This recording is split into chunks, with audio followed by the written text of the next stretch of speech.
with a 31-point first quarter. He set the tone early. There it is! A new Heat record. 62 for Bam Adebayo. Into Bam. Yes! This is crazy. He is chasing Kobe Bryant right now. 83 points for Bam Adebayo. Second highest scoring game in NBA history. It's a surreal moment being in a company with somebody you idolize growing up. Well, after last night, with Bam dropping 83 against the Wizards, that's it. That's the list. Most points in the game. Kobe is now in third place with 81. Bam 83. All looking up at Wilt Chamberlain, Hershey, PA, 100 points. Let's go by the numbers on Bam's remarkable night. Appreciate y'all, man. They're like my second family. And like I said, man, I couldn't do it without them. Somebody had to pass me the ball. I appreciate Coach for drawing up plays for me, and I got it going tonight. Wait, we've got Norman Powell's got a message. How does it feel to hear your name with Wilt, Bam, Kobe? I think he likes it. Going by the numbers on Bam's remarkable night, he scored 31 of the Heat's 40 first-quarter points, the second most in a first quarter in the play-by-play era, behind only Kevin Love. It also marks the highest scoring quarter in Miami Heat history. He took 43 field goals, the first 40 attempt game in Heat history. Dwayne Wade's 39 field goal attempts March 14, 2009 were the previous franchise record. That included a career-high 7 made three-pointers. And Bam's 43 free throws, the most in a single game in NBA history, surpassing the previous record of 39 held by Dwight Howard and Shaq. He made a record 36 of them, breaking a 73-year-old mark held by Bob Cousy since 1953. All right, from Bam's legendary performance to the legendary Chiney Ogwumike. Hello, my friend. Good to talk to you. Bam's record-breaking performance has been met with plenty of praise as well as criticism over how many free throws he shot and how the game ended. Why is this achievement significant despite all that noise? It is significant because it was Bam that did it, that achieved it. And I do believe that no one really had that on their bingo card. And you're talking about the backlash that Bam is receiving. It's kind of disappointing just because as a professional athlete myself who has played at the highest level, I know how hard it is to score 40, 50, 60, now 70 and 80 to get to 83. It is difficult. Mind you, he had 31 in the first, 43 by half, 62 by the start of the third quarter, and a few minutes into the fourth, he had 70. Now, he did shoot a lot of free throws. He was playing the Wizards.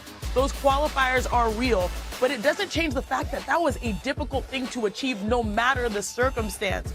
And so for me, as a professional athlete, I'm respecting the guy that was locked in, that did not look past an opponent, that had the rally of his team, the rally of his community, the Miami Heat.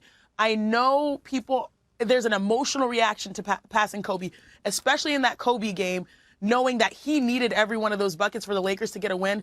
It shouldn't diminish the fact that this is Bam's moment, and it was a good moment for him. So I hope we don't get too lost in the sauce. I'm tired of seeing the debates. I just wish we could say Bam for 24 hours. Way to go. I agree, 100%. I played a lot of rec league ball, a lot of pickup games in the park. 83 is almost impossible. What's your career high in the rec league? 82. Okay. Yeah. Even this golf course, TPC Sawgrass, Ponte Vedra, 40. Where Celtic star Jaylen Brown was ejected in the second quarter of last night's loss to the Spurs. Brown called for going out of bounds, but felt he was pushed. He argued, he got teed up, kept arguing. They gave him the boot. This isn't the first time he's had referee issues. This is Jaylen after a game back in January. I'm irate how they officiated the game today. We shot 4 free throws tonight and lost the game by 4. Not to say that's the whole game, the whole story. We got to be better in spots. I got to be better in spots. But like, I'm driving to the basket. I'm physical. I don't flop. I don't shy away from contact. I go up strong. I'm athletic. And nothing. I had 0 free throws tonight. The inconsistency is crazy. Give me the fine. Just a few minutes after his ejection last night, Brown taking to social media saying, "See, this the blank I be talking about." He didn't say blank. Said some other stuff. Our basketball analyst, Chiney Ogwumike, back with us. Chiney, where do you stand on the officiating and Brown's ejection? What a spicy day in the NBA the day after. Okay, where do I stand on Jaylen Brown? Multiple things can be true. Let me put on my analyst cap. First and foremost, you cannot double back when you're mad and yelling at referees. They will let you talk to them. They've heard every word under the sun. But once you turn around and go back even more aggressive, he did it twice. That is problematic, all right? So I just put that out of the way. Now let's get to the problem at hand. That should have been a foul called. If the foul was called, we would not be in this position, because now I put on my fan cap. We should not have been denied seeing Jaylen Brown in the middle of an MVP season going up against one of the West's best on a road trip or a run where he could potentially go up against SGA and bolster his MVP case. He should not be taken off the floor. Everyone's eyes were on this game until Bam did his thing, and then we had to watch the updates. So overall, I do not like that this situation happened. I don't believe he should have been ejected. I believe it should have been the same referee that would have ejected him, not the guy across distance multiple feet away. So I have issues with it. I understand why it escalated, but still I wish we found a way to de-escalate this situation. Everything you said. Every word. I want to ask you also about the WNBA as the deadline for a CBA agreement passed. Doing this as an emergency podcast because Bam Adebayo had 83 points, the second highest number of points in NBA history tonight against the Wizards. Modern NBA scoring record. Bontemps and I were in Crypto.com Arena where we were going to attend the Timberwolves-Lakers game. And basically, and look, where we were doesn't matter, but just to describe the scene, like, Bam is racking up points, and all the NBA personnel who were at the game, coaches on the court. Yeah, we're courtside watching the game, and everybody was watching the game. Everybody was watching the game on their phone and reacting.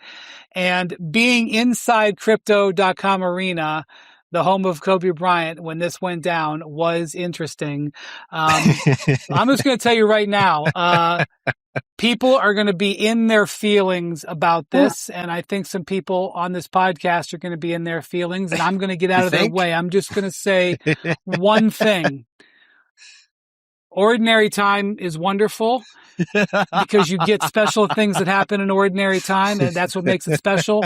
And the second thing I'm going to say is we celebrate basketball and we celebrate great accomplishments. That's right. Bam Adebayo had a great accomplishment tonight. But people are going to be in their feelings, and with that, Bam McMahon. and listen, I'm being a bit over the top with this. The guy had 31 in the first quarter. He had 50 but pretty early in the third. But man, this was a hilarious exhibition of hideous basketball against the Washington no, not the Generals. The Lizards, my bad. I don't want to disrespect them. The Lizards, the blatantly tanking, deserve to be humiliated Washington Lizards.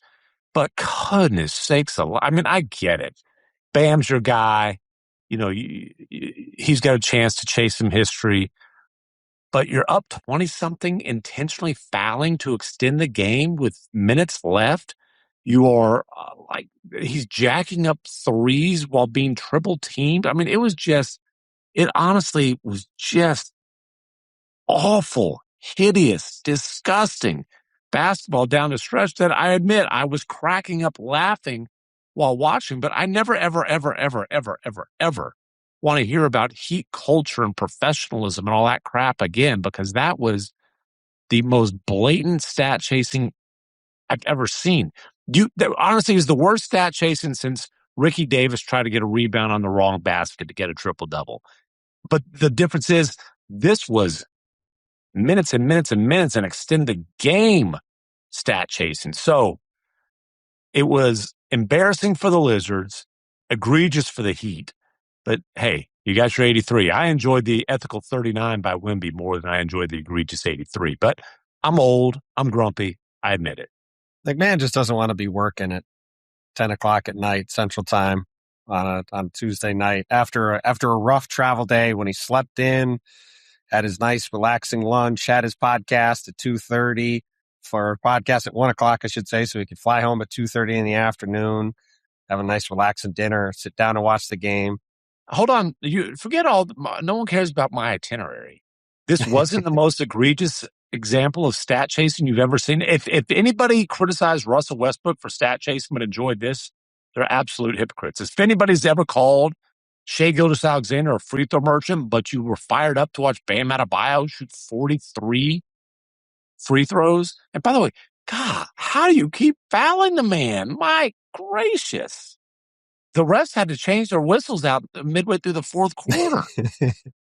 Well, here's all I'm going to say. One, I have not had as much fun as I've had at a game in a long time than as I had before the game tonight with Brian and about 10 other people watching this game and watching the end of the game. Everybody in the building was locked in on it and enjoying it, outside of, I would say, some Lakers partisans who were, let's say, not so thrilled because he passed a certain Kobe Bryant. I will also remind everyone that almost exactly 10 years ago, let's say just under 10 years ago, there was a game across the street at Staples Center where Kobe Bryant had 60 points on 50 shots. That was lauded as one of the most incredible games of all time. And by the way, it was great. It was his swan song. It was Kobe That's all night. fine. It was 48 fine. minutes of egregious stat chasing, no question about it. And it was awesome. And it was a memorable game, and it was fun to watch. I was sitting in San Francisco watching the Warriors win their 73rd game, going, man, it would have been cool to be at Staples to watch Kobe do this today. And you know what? It would have been really cool to be down in Miami to watch this game today because it was great. Bam is an awesome player, won a couple gold medals. He's been a great player in the league. And like you said, McMahon, he had 31 in the first quarter. It's not like he had 53 in the first half? Right. Something like that. It's not like he came into in the first half. Oh, 40. Yeah, and then he was, I think, over 60 after 3. It's not like he came into the fourth quarter with 32 points and then it became a farcical exhibition to get him down to the end. And yes, the final 2 minutes. I don't know what that word you said was, but it sounds like it wasn't great, and this was not great to get him to the end. Again, the last couple minutes, there was intentional fouling to get him a few extra points. He was, at that point, was already at like... gracious. Bontemps, stop kissing butt and at I'm least not, be honest. I had a great time watching it. Okay, that's not the point. It was super egregious stat chasing. Don't act like, there was a little... They were fouling intensely with like 3 minutes left. Listen, I mean, something. It was 2 minutes left. And it actually looked like on the screen, Bam was trying to say not to foul. I couldn't really tell, but then they just kept, then once they kept going. But look, I don't really care. Just like there was nobody after that Kobe game saying, oh, Kobe, stat chasing, going for 60. Oh, of course there was. I mean, look, the overwhelming opinion coming out of that game was that it was an awesome way for Kobe's career to end, and it was an awesome night. And I would say this is the same thing. Like, it was awesome to watch. Everybody at the game was having a great time watching it. And yeah, I mean, again, it's an ordinary time game. It's the middle of March, Tuesday night. You don't expect, I mean, this has been my tweets all year. It was an awesome thing that happened tonight. And, you know, it's going to be one of the most memorable pre-games I'll ever have in my career. I'll tell you what. No question about that. That A-Rod down the Ray, I don't know if he was watching, but he was there. You had Rob Pelinka there. I'm sure he has thoughts on this. If anybody loves phony stat chasing, it's A-Rod. How are we doing drive-bys on Friends of the Pod? Well, listen, his stats were a little pumped up, let's just say. But 20 of 43 from the floor, 7 of 22 from three-point range, 36 of 43.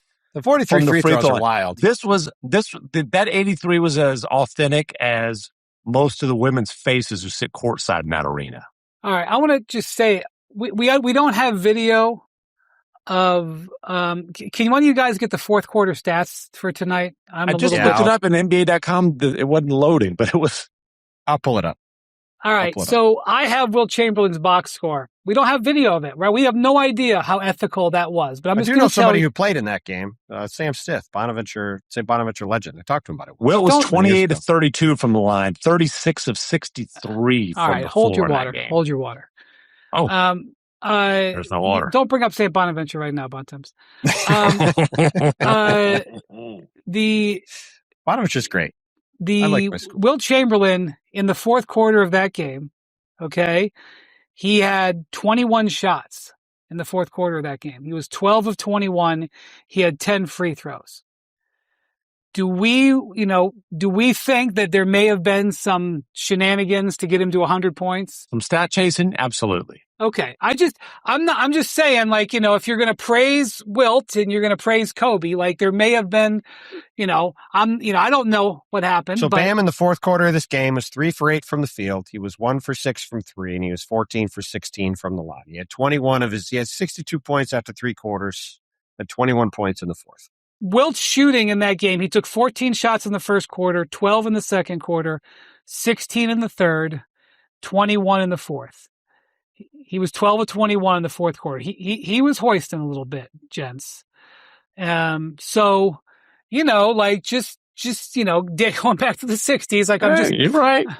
It was, as long as we acknowledge that it was a completely meaningless game, that Bam got hot and they decided to prioritize only chasing stats, and we can celebrate. I'm not sure that Kobe against Toronto was actually for high stakes. That was an ordinary time game, So it was almost right around the same time of the year. I don't remember exactly what date it was. I think it was in February.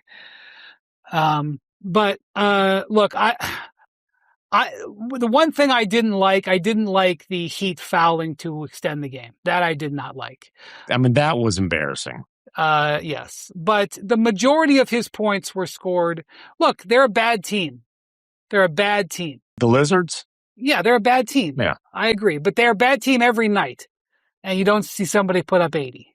No, I mean, it's definitely a historical feat. It's just, I mean, sheesh. The percentages are hilarious. I'm sorry. January 22nd. Sub 50% from the floor. Kobe's game. Whatever 7 of 22 is, it's sub 33%. 43 free throws. And honestly, how embarrassing for the Lizards that they're triple teaming him in the fourth quarter, and they still are just hacking the hell out of him. They were definitely fouling him, and especially the last one where he got the 83. It was a body slam.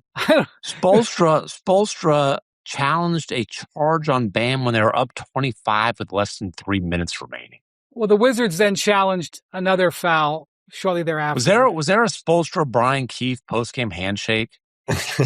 I didn't see it. But Spoelstra, I'll tell you one thing. Real talk here. You make fun of me if you want. Eric Spoelstra never smiles. Never. Oh, okay? He was smiling, cackling, and giggling and everything. He was definitely laughing on the sidelines for this. Eric Spoelstra rarely smiles, not ironically, during the regular season. I'll allow that he will sometimes smile ironically, and that he will smile after I've covered him when he's won championships. He will smile after he helped the U.S. team win the gold medal in Paris. He smiled. He was smiling in the fourth quarter of this game because he knew that this was a special moment. And they were drawing up all kinds of wacky stuff to get him open. But here's the thing. A lot of the wacky stuff is just throw it to Bam over 3 guys and the one thing that ended up happening, one of them will foul him. The one thing that ended up happening, they were triple teaming him, and he was throwing up threes over triple teams, and the Heat kept getting offensive fouls because the Wizards were all out of position for rebounds because they weren't guarding anybody. How about when the Heat intentionally missed the second free throw to try to get an offensive rebound so they could get him the ball? He actually got fouled on that play. He should have gotten free throws, but they didn't call it. I mean, Jesus. I just say, let's not focus on the last 5 minutes. Let's focus on the 40 came before it when he was having a mastery game. The guy had 62 on 50% shooting through the first 3 quarters. It's not again, I that's all I will say. Me and Brian were at the game. We're walking around. I think we're walking out to the court. And we got an alert that Bam had 31 in the first quarter. It's like, holy crap. Bam had 31 in the first quarter. And then everybody was kind of keeping an eye on it after that. Yeah, you were hearing people around the arena going, he's got 47. He's got 58. Right, he's got 60. 63. Yeah. Yeah. I mean, people are like, holy crap, he's got 62 points in 3 quarters. And then when he got into the 70s, people were like, 71, 72, and DeAndre Ayton was in the middle of his workout. He was asking what was going on. Yeah, DeAndre Ayton came over and was watching on someone's phone. It was so much fun. And I guarantee in the back, all the players were watching on TV. I guarantee. Oh, I'm sure. For sure. Yeah. But I will tell you that as we were leaving the arena to come over here to do this, there was some grumbling going on from Laker. There were some frowns. Oh, I don't doubt that at all. There was some and again, listen, is that hypocritical? Yeah, because Kobe's swan song, the 50-point swan song, was a historic display. 60 on 50 shots. 60, that's right. The 60-point swan song. That was a historic display of stat Right. But it was also great. And I watched it just like I watched this one. It was great. I It agree. was fun. It definitely was entertaining. I will fully admit that. It was entertaining. Hey, And by you the know way, what? Egregiously It's really, entertaining. it's really cool for, and look, regardless of the final couple minutes of the game, I think it's cool that a guy like Bam, who I don't know anybody in the league who doesn't like Bam. Like, he's a universally liked guy. He's obviously made several All-Star teams, part of a couple gold medal winning teams. Like, is not a guy that's known for being a high scoring guy. Like, I was talking about this with a couple people at the game as this was happening. There were probably 6 people on the teams at Staples today that you would think could do this before you think of Bam. We did say that. We said in this game tonight, you have Ann Edwards. Obviously, you have Luka, who's had a 70-point game. LeBron. Austin Reeves. Probably Naz Reid and Dante DiVincenzo, frankly. Julius He's Randle. going to go for 83. Julius Randle, yeah. Julius Randle. Yeah. So Bam's previous season high was 32.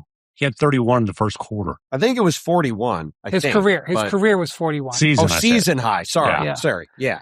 I was once at a game where Kevin Love, I think, scored 31 in the first quarter. And he was so exhausted after that, I think he scored like 7 or 8 the rest of the game. So, by the way, it takes you can make fun of this. It takes a lot of endurance to take 50 shots. Well, how many shots do you take? 46. It takes a lot of endurance to take 46 shots. No, 43 and then 36. So he took 80. 43 from the floor and 37 from the line. He had like 60 shooting possessions in the game. It's crazy. But it's just cool to see a guy like that wouldn't have been like somebody sent me a Bill 43 Simmons. and 43, 86. Yeah. 86. Like it's like a 65 possession game. Like Bill Simmons, I think, tweeted there wouldn't have been the top 50 guys you would have picked to do this before the season. You wouldn't have put Bam in the top 50. It might have been the top 100 if you really pick somebody to do this. We thought third highest on his own team, Tyler Hero and Norm Powell. We would definitely think would do this before he would. Yeah. So yeah, it's awesome. It's a special moment here. And I'll say this: Bam has gold medals. I don't know. He's been in a couple of finals. But he'll always have this. This will always be remembered. And you know what? In 7, 8, 12, 15 years, people are not going to remember that they foul at the end of the game. Sourpusses like you, McMahon, may remember it. Trust me. That was a memorable scene at the end of the game. How many Kobe fans out there in that arena tonight who were pissed off, how many of them would remember how many free throws Kobe took when he scored 81? That whole fourth quarter was free throws for him. 12 or 13 in the fourth. Okay, Bam had 16. Like, is it that far off? No, of course not. I will say this. What would you have said, McMahon? What would you have said if they pulled him with like 67? A hell of a game. And people would have been like, how could they not leave him out there? It's a once in a lifetime. Yeah, and listen, I get that. Honestly, though, the fouling intentionally, the intentionally missing free throws. I mean, I'm sorry. It was disgusting basketball. The last 5% of the scoring was unethical. But what about the rest? That's what I'm saying. Again, it's not like he scored 40 points in the final 15 minutes on garbage stuff. That's what I'm saying. We're talking about like the final handful of points. When again, the guy was exhausted and trying to get open and the Wizards were triple teaming him. I mean, obviously at that point, there was a lot of silly stuff going on, but it was still great to watch and it was super fun. It was great. Like, if you like basketball, at which everybody on the court likes basketball, it's why we're all employed there. Everybody was having a great time watching it. Brian, I think, can attest to that. Lakers people were watching it. Wolves people were watching it. Scouts were watching it. It was great. I was talking to Rob Pelinka before the game. I don't know how Rob disappeared. I assume Rob would not have been thrilled about it for obvious reasons. Yeah. He left the court, I think, before that. It got to that point. By the way, Kobe's 81. He was 28 of 46 from the floor, 18 of 20 from the line. Better efficiency. 37 made free throws. Again, hey, celebrate it. Just ever do I want to hear. He went 5 of 8 about Shea's free throws again. He went 5 of 8 on threes in the first quarter, and then 2 of 14 the rest of the way. 16 the rest 2 of the game. 16. No, 2 of 14. Hey, do you think Jaylen Brown enjoyed it? He was back there in the locker room after getting tossed. Jaylen Brown was tweeting from the locker room. Why did he tweet about Bam's game? He was tweeting about getting tossed. He should have just been back there live tweeting Bam's game. So Bam in 57 games this season has taken 274 free throws. He just upped his free throws for the year by 30% in one game, 20%. That's awesome. That's just great. This is awesome. That's the thing.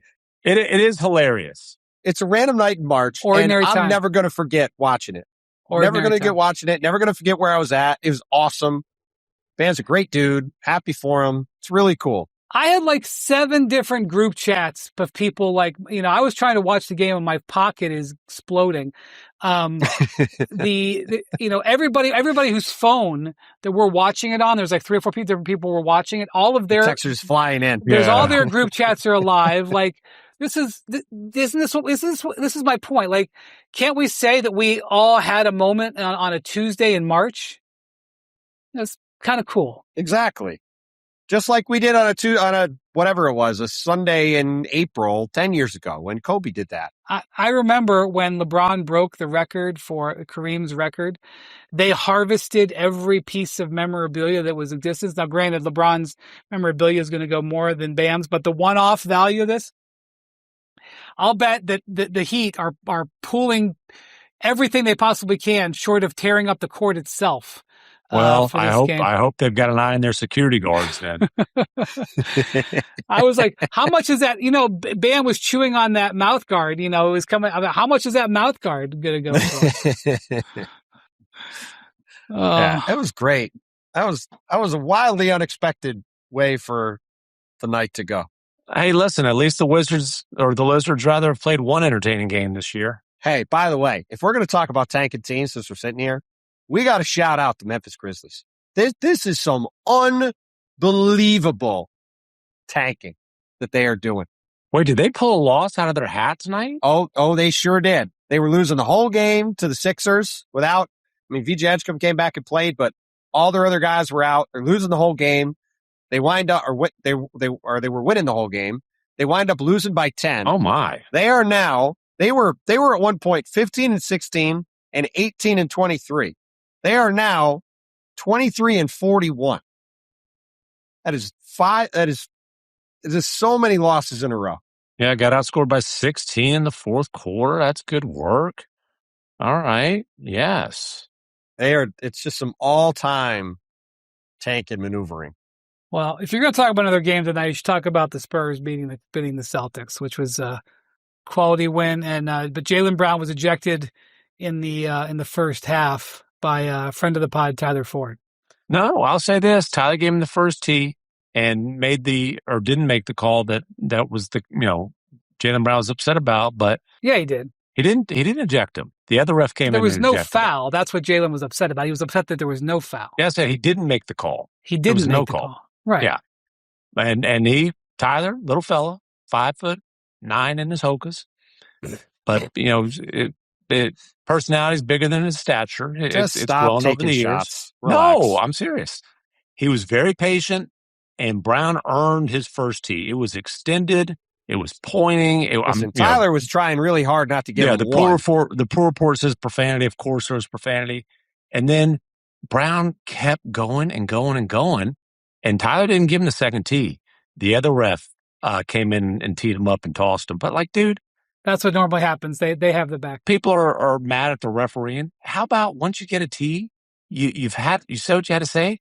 How about you don't get ejected in a big game for your team? How about holding the player accountable? I mean, look, Jalen goes to the locker room and tweets about it. I'm sure he's going to get a huge fine. He was complaining after the last Spurs game about fouls. I was at that one. I'm sure he's going to get a big fine for this whole thing. But, like, the thing about it to me is, like, he was selling a call.